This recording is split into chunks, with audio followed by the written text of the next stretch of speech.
Menertawakan dunia persilatan. Xiao Jianghu. Audiobook, novel silat. Cerita, Jin Yong. Jilid 57. Ling Hu Chong sendiri merasa sakitnya berkurang setelah mendapat bantuan biksu Bujie tadi. Segala perasaan mual akibat hawa murni 6 dewa lembah persik telah lenyap semua. Ia merasa tenaganya terkumpul untuk bangkit dan berjalan. Dengan sangat gembira Ling Hu Chong pun melangkah maju dan memberi hormat sambil membungkuk, "Terima kasih banyak atas pertolongan Mahabiksu tadi, yang telah menyelamatkan nyawa saya." "Tidak perlu berterima kasih," jawab Bujie sambil bergelak tawa. "Sekarang kita sudah menjadi keluarga. Kau adalah menantuku, dan aku adalah mertuamu." Yilin merasa malu mendengarnya. "Ayah, jangan sembarangan bicara lagi," sahutnya. "Hei, bicara sembarangan bagaimana? Bukankah siang dan malam kau senantiasa merindukan bocah ini?" tanya Bujie heran. "Memangnya kau tidak ingin menikah dengannya? Apa kau tidak ingin melahirkan seorang biksuni cantik? Hah?" "Ayah," seru Yilin dengan perasaan sangat malu. Siapa yang?" Pada saat itu tiba-tiba muncul seorang pria dan seorang gadis muda. Mereka tidak lain adalah ayah dan anak dari perguruan Huashan, yaitu Yu Bukun dan Yu Lingsan. Melihat itu Ling Hu Chong gembira dan menyapa, "Guru, adik kecil, kalian telah kembali. Mana ibu guru?" Yu Bukun memandang Ling Hu Chong dengan seksama. Melihat keadaan murid pertamanya itu sudah jauh lebih sehat daripada kemarin membuat hatinya merasa gembira. Namun demikian, sedikit pun ia tidak bertanya, melainkan memberi salam kepada Bujie. "Mohon maaf, mungkin aku belum pernah mendengar siapa gerangan nama biksu yang terhormat ini. Entah bersemayam di kuil mana, serta ada keperluan apa sehingga berkunjung ke tempat kami yang kotor ini." Aku bernama Biksu Bujie. Aku datang ke tempatmu yang kotor ini untuk mencari menantu," sahut Bujie sambil menunjuk ke arah Ling Hu Chong. Bagaimanapun juga Bujie adalah mantan tukang jagal yang kurang mengerti basa-basi di antara kaum terpelajar. Mendengar ucapan Yu Bukun mengenai tempat yang kotor tadi, dengan serta-merta ia pun menirukan begitu saja tanpa memahami maksud di balik kalimat tersebut. Yu Bukun yang tidak tahu menahu soal biksu Bujie mengira ucapan mencari menantu tersebut ditujukan untuk menyindir dirinya. Dalam hati ia sangat tersinggung, namun sikapnya yang sabar membuat raut mukanya terlihat tetap tenang. Ia hanya berkata, "Biksu ini suka bercanda." Yilin juga maju memberi hormat kepada Yu Bukun. Menanggapi itu Yu Bukun pun menjawab dengan tersenyum, "Keponakan Yilin tidak perlu terlalu sungkan. Apakah kedatanganmu ke sini atas perintah dari gurumu?" Dengan muka bersemu merah Yilin menjawab gugup, "Tidak. Saya ke sini. Yu Bukun kemudian menoleh ke arah Tian Boguang dan langsung menegur, "Hei, Tian Boguang, besar juga nyalimu, ya?" "Tidak juga," jawab Tian Boguang. "Aku merasa cocok dengan muridmu. Aku kemari demi membawakan 2 guci besar berisi arak bagus untuk kami minum bersama sepuas-puasnya." Wajah Yu Bukun tampak semakin bengis. Ia bertanya, "Mana araknya?" "Sudah lama kami habiskan di atas tebing perenungan," sahut Tian Boguang. Yu Bukun menoleh ke arah Ling Hu Chong dan bertanya, "Apa benar demikian?" Ling Hu Chong menjawab, "Masalah ini cukup panjang, Guru. Biarlah nanti saya ceritakan dengan jelas." "Sudah berapa lama Tian Boguang berada di Gunung Huashan sini?" Yu Bukun kembali mendesak. "Kira-kira 15 hari. Selama itu?" "Benar, Guru." "Mengapa tidak kau laporkan kepadaku?" "Waktu itu guru dan ibu guru tidak berada di sini." "Lantas di mana?" "Guru dan ibu guru sedang berada di Chang'an untuk mencari Tuan Tian." Yu Bukun mendengus dan berkata, Tuan Tian? Tuan Tian? Bukankah kau tahu kalau kejahatannya sudah setinggi gunung? Mengapa kau tidak membunuhnya? Jikapun kau tidak mampu mengalahkannya, kau seharusnya mati di tangannya, bukan malah bergaul dengan bajingan ini." Tian Boguang ikut bicara sambil tetap duduk di atas tanah, "Aku yang tidak mau membunuhnya. Lantas dia harus berbuat apa? Memangnya jika tidak bisa membunuhku lantas dia harus bunuh diri di hadapanku, begitu? Di depanku kau tidak punya hak bicara," bentak Yu Bukun. Ia kembali menoleh ke arah Ling Hu Chong dan berkata, "Sekarang bunuh dia." Mendengar itu Yu Lingsan menyahut, "Ayah, kakak pertama sedang terluka parah." Mana mungkin dia sanggup bertempur melawan Tian Boguang? Apa yang kau takutkan? Aku ada di sini. Mana mungkin Janam ini kubiarkan mencelakai kakak pertamamu, ujar Yu Bukun. Ketua Huashan itu sangat kenal watak Ling Huchong yang cerdik dan banyak akal. Ia yakin sebenarnya Ling Huchong membenci Tian Boguang dan karena tidak mampu mengalahkan penjahat itu dengan adu kekuatan, maka langkah yang ditempuh adalah dengan adu kepandaian. Apalagi saat itu Tian Boguang sedang terluka dan tidak bisa bangun, membuat Yu Bukun semakin yakin kalau itu semua akibat perbuatan muridnya tersebut. Maka begitu mengira Ling Huchong hanya pura-pura menjalin persahabatan dengan Tian Boguang untuk mencari celah membunuh penjahat itu, Yu Bukun pun hanya pura-pura marah terhadap Ling Huchong. Jika Tian Boguang hari ini sampai mati, maka itu tidak hanya bermanfaat bagi keamanan dan ketertiban dunia persilatan, tapi juga bisa meningkatkan nama baik muridnya. Dalam keadaan seperti itu, meskipun Tian Boguang mampu bertahan dari serangan Ling Huchong, tentu tidak mampu menghadapi serangannya. Namun, tidak disangka-sangka Ling Huchong justru menjawab, "Guru, saudara Tian ini sudah berjanji kepadaku bahwa dia tidak akan memerkosa wanita baik-baik lagi. Saya yakin dia pasti akan memegang janjinya." Yu Bukun membentak, "Dari mana kau tahu kalau dia pasti memegang janji?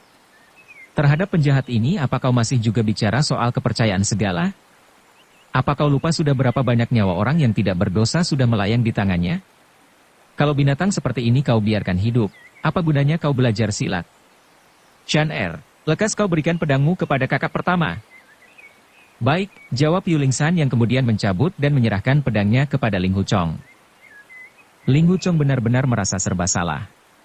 Ia sama sekali tidak berani membantah perintah gurunya, namun ia juga telah menjalin persahabatan dengan Tian Boguang. Di lain pihak, Tian Boguang sendiri sudah berjanji akan berhenti melakukan kejahatan lagi. Meskipun Tian Boguang sudah banyak melakukan kejahatan, namun ia seorang laki-laki yang selalu memegang kata-kata dan menepati janji. Jika sekarang harus membunuhnya tentu hal ini merupakan perbuatan kotor dan rendah. Ling Huchong menerima pedang Yu Lingsan dan kemudian melangkah sempoyongan ke arah Tian Boguang. Namun begitu mendekati sasaran tiba-tiba ia pura-pura kehabisan tenaga sehingga jatuh terguling-guling di tanah dan pedangnya tanpa ampun menusuk betis sendiri. Kejadian yang tak terduga itu membuat Yilin dan Yu Lingsan menjerit ngeri. Bersama-sama mereka mendekati Ling Huchong. Namun langkah Yilin langsung terhenti begitu ia teringat bahwa sebagai seorang biksuni tidak pantas baginya memperlihatkan rasa suka kepada lawan jenis di depan orang lain. Maka hanya Yu Lingsan saja yang terus menghampiri Ling Huchong. "Kakak pertama, kau kenapa?" Ling Huchong diam tidak menjawab. Kedua matanya tertutup rapat. Dengan hati-hati Yu Lingsan mencabut pedang yang menancap pada betis kakak pertamanya itu. Seketika darah pun mengucur keluar. Segera ia mengeluarkan obat dan membubuhkannya ke bagian luka tersebut. Sewaktu berpaling, Yu Lingsan sempat melihat wajah Yilin terlihat cemas dalam memandangi Ling Huchong. Jantung Yu Lingsan pun berdebar dan ia berpikir, biksuni cilik ini ternyata menaruh perhatian besar kepada kakak pertama. Yu Lingsan lalu bangkit dan menghunus pedang sambil berkata, "Ayah, biar aku yang membunuh penjahat ini." "Kalau kau yang membunuh bajingan itu, sama artinya kau mencemarkan nama baikmu sendiri," seru Yu Bukun. "Mana, berikan pedangmu padaku." Ucapan Yu Bukun tersebut sangat beralasan. Tian Boguang adalah penjahat besar dan pemerkosa yang terkenal di dunia persilatan. Jika sampai terdengar kabar bahwa Nona Yu dari Huashan membunuh Tian Boguang, tentu akan muncul berbagai berita kurang sedap yang tentunya akan menjatuhkan nama baik Yu Lingsan sendiri. Mendengar perintah sang ayah, Yu Lingsan pun menyerahkan pedangnya. Namun, Yu Bukun tidak meraihnya, melainkan mengibaskan lengan baju untuk menangkap pedang tersebut. "Jangan," seru Biksu Bujie sambil melepas sepasang sepatunya dan memegang erat di kedua tangan untuk berjaga-jaga. Pada detik berikutnya, Yu Bukun mengibaskan lengan bajunya, dan pedang pun meluncur deras bagaikan anak panah ke arah Tian Boguang yang hanya berjarak 100 kaki di hadapannya. Hal ini sudah diperkirakan oleh Bujie. Segera biksu besar itu melemparkan kedua sepatunya sekuat tenaga. Meskipun kedua sepatu tersebut lebih ringan sedangkan pedang lebih berat, juga pedang meluncur lebih dulu, entah bagaimana kedua sepatu bisa menyusul dan mengait kedua sisi gagang pedang. Akibatnya, pedang pun bisa berbelok sehingga meleset sekitar 20 kaki dari sasaran. Pedang tersebut akhirnya menancap di tanah dengan kedua sepatu masih menempel di kedua sisi gagangnya. Wah, seharusnya tidak begini, seru Bujie. Lin Er, ayahmu ini terlalu banyak membuang tenaga untuk menyembuhkan si menantu tadi. Andai saja tenagaku masih penuh, seharusnya pedang itu bisa berputar sejenak tepat di depan guru si menantu, baru kemudian jatuh ke tanah. Dengan begitu baru bisa membuatnya terkejut. Wah, ini gagal, sungguh gagal. Aku sungguh malu. Melihat wajah Yu Bukun yang tampak kecewa, segera Yilin berbisik kepada ayahnya, "Ayah, jangan bicara lagi." Ia kemudian melangkah maju dan memungut kedua sepatu Bujie, kemudian mencabut pedang dari tanah sambil berpikir, kakak Linghu tidak ingin membunuh Tian Boguang. Kalau aku mengembalikan pedang ini kepada Nona Yu, dan Nona Yu tetap membunuh Tian Boguang, apakah kakak Linghu tidak akan kecewa kepadaku? Saat Yu Bukun mengibaskan lengan baju untuk melemparkan pedang, ia sangat yakin kalau lemparannya ini mampu menusuk jantung Tian Boguang secara jitu. Siapa sangka biksu Bujie campur tangan dan mampu membelokkan serangannya hanya dengan melemparkan sepasang sepatu? Biksu itu juga menyebut dirinya sebagai ayah dari Yilin dan menyebut Ling Hu Chong sebagai menantu. Tentu saja ini sangat tidak masuk akal bagi Yu Bukun.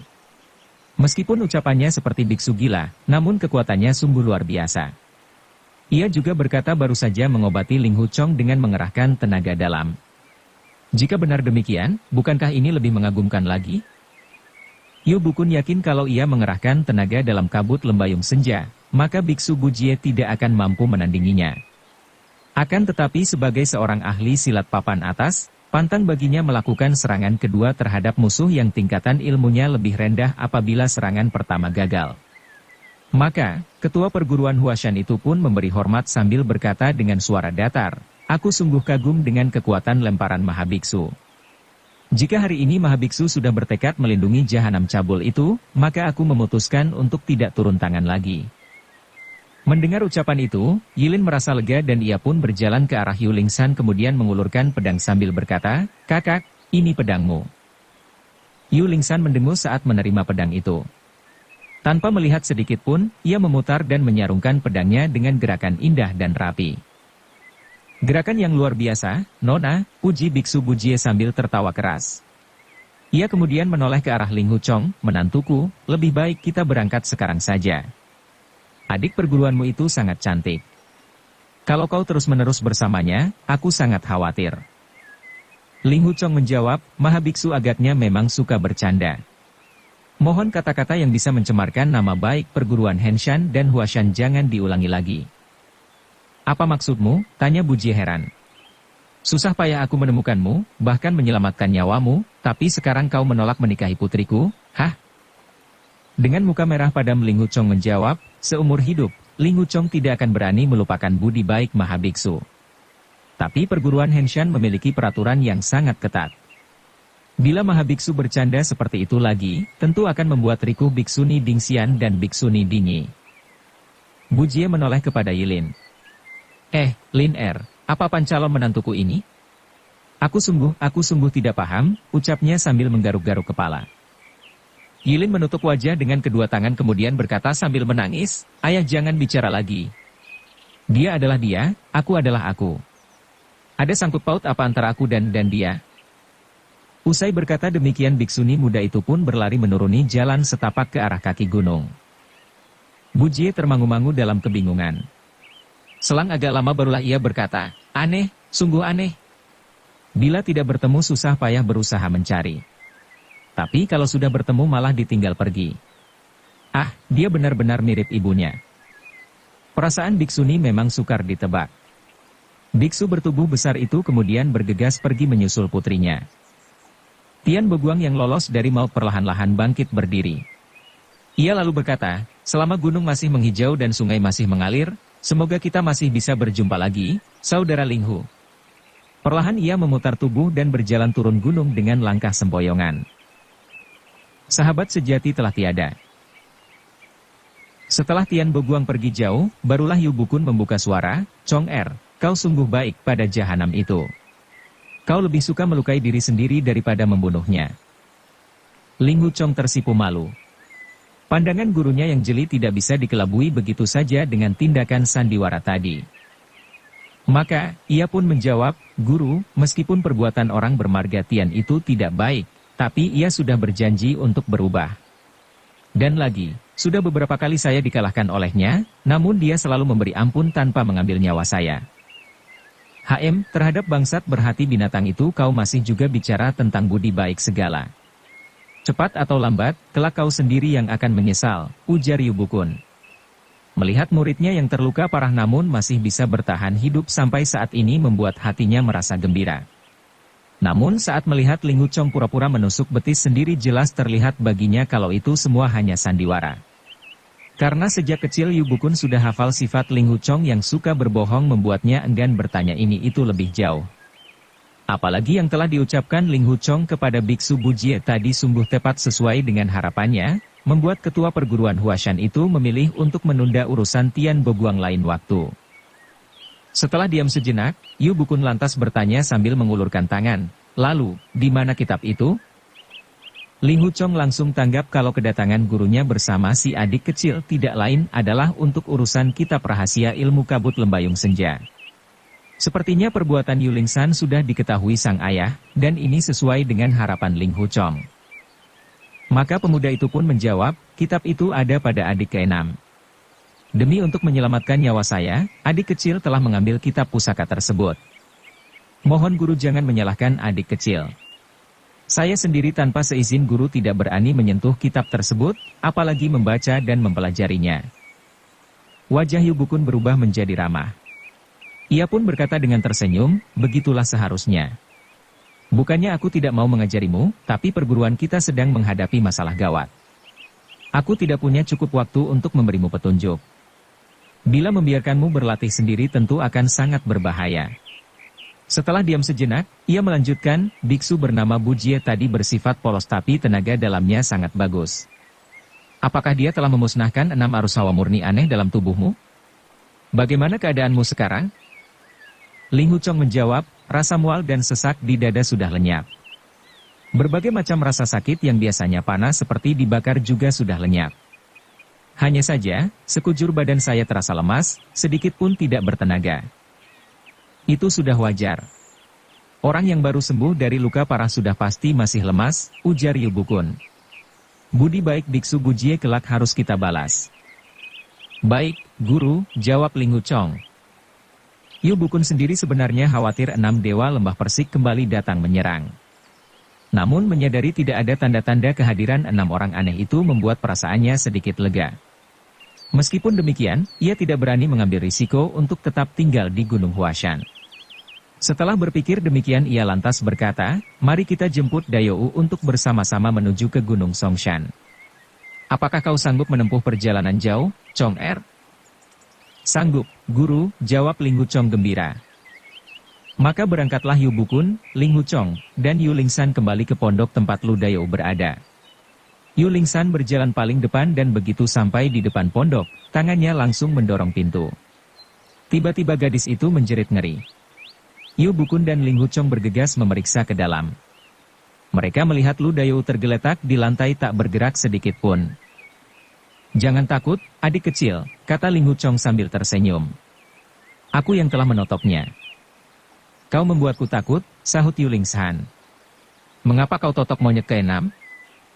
Ling Huchong menjawab, "Karena aku tidak mau membaca kitab pusaka." Ia pun bermaksud baik, yaitu membacakan kitab itu kepadaku.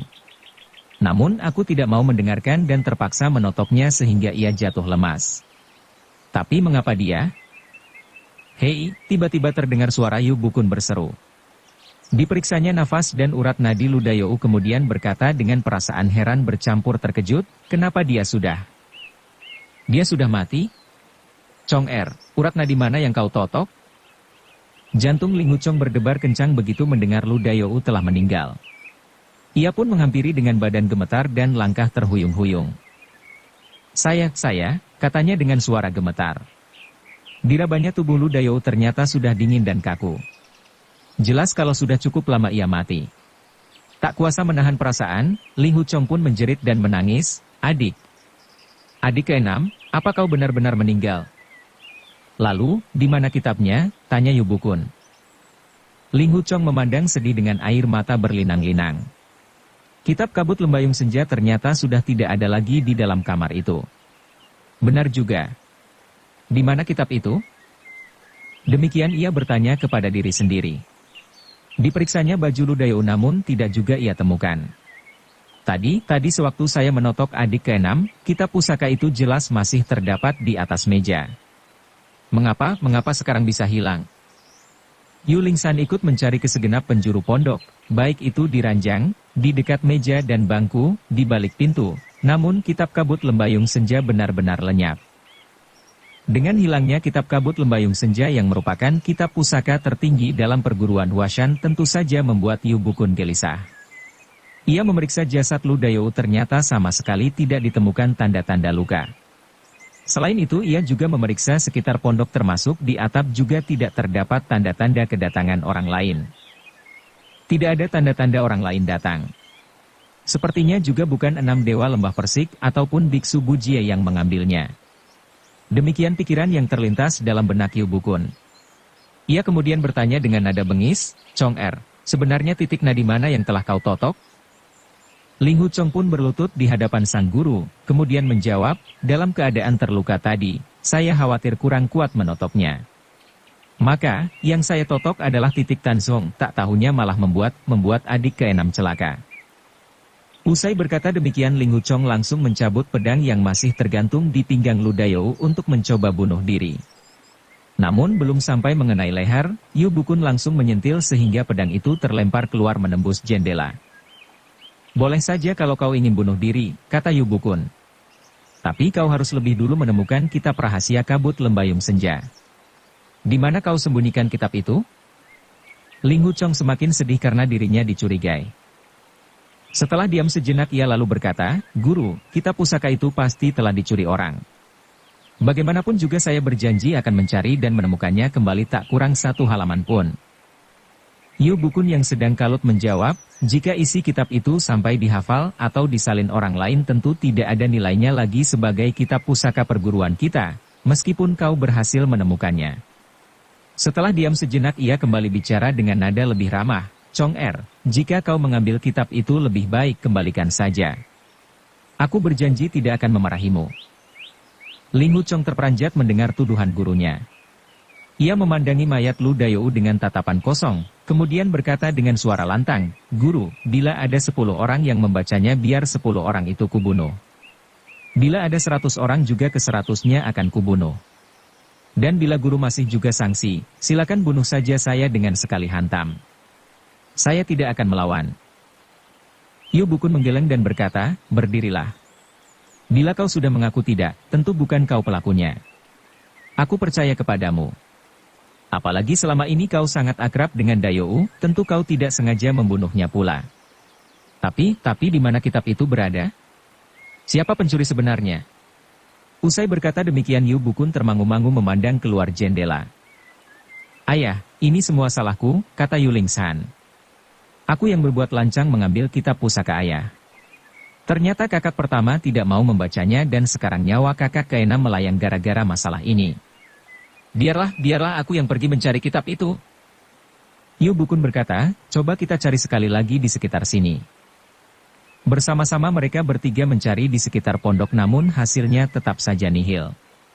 Bukan hanya kitab yang tidak ditemukan, mereka juga tidak menemukan jejak musuh ataupun petunjuk lainnya sama sekali.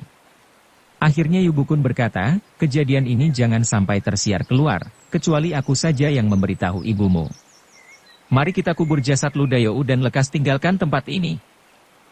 Ling Hu Chong kembali memandangi wajah jenazah Ludayo yang pucat dengan perasaan semakin pedih.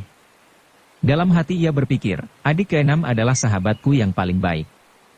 Siapa sangka aku salah totok sehingga menewaskan dia? Aku sama sekali tidak habis pikir mengapa aku tega melakukannya. Andaikan aku dalam keadaan sehat juga tidak mungkin tega membunuhnya dengan pukulan. Apa karena di dalam tubuhku terdapat hawa murni sesat milik 6 dewa lembah persik sehingga aku tidak bisa menguasai tenagaku sendiri? Jika benar adik ke-6 meninggal karena aku, lalu mengapa kitab rahasia Kabut Lembayung Senja ikut menghilang tanpa bekas? Ini benar-benar aneh dan sulit dimengerti. Sekarang guru mencurigai aku. Tidak ada gunanya memberi penjelasan untuk memohon belas kasihan. Yang penting aku harus mengusut masalah ini sampai tuntas, baru kemudian bunuh diri menemani adik keenam. Sambil mengusap air mata, Ling Wuchong mengambil cangkul dan mulai menggali liang kubur untuk memakamkan Lu Dayou. Dalam keadaan seperti ini ia tidak bisa menggali dengan baik. Tangannya gemetar, nafasnya pun tersengal-sengal. Baru setelah Yu Lingsan turun tangan membantu, jenazah Lu Dayou dapat dimakamkan secara sederhana. Ketiganya kemudian menuju kuil kuda putih untuk bergabung dengan rombongan Huashan lainnya. Sesampainya di sana Ning Zongzi menyambut gembira melihat Ling Wuchong sudah pulih dari sakit. Namun begitu mendengar berita buruk yang dibawa sang suami, hatinya langsung sedih dan air mata pun berlinangan. Meskipun kitab rahasia kabut Lembayung Senja adalah benda pusaka, namun semua isinya sudah dihafal luar kepala oleh sang suami. Ning Zongzi tidak terlalu mementingkan apakah suaminya tetap memiliki kitab tersebut atau tidak. Yang ia tangisi adalah perihal Lu Dayou yang jenaka, periang, dan disukai murid-murid lainnya, namun mengapa harus meninggal secara mengenaskan seperti itu? Semakin pedih. Dalam hati ia berpikir, adik keenam adalah sahabatku yang paling baik.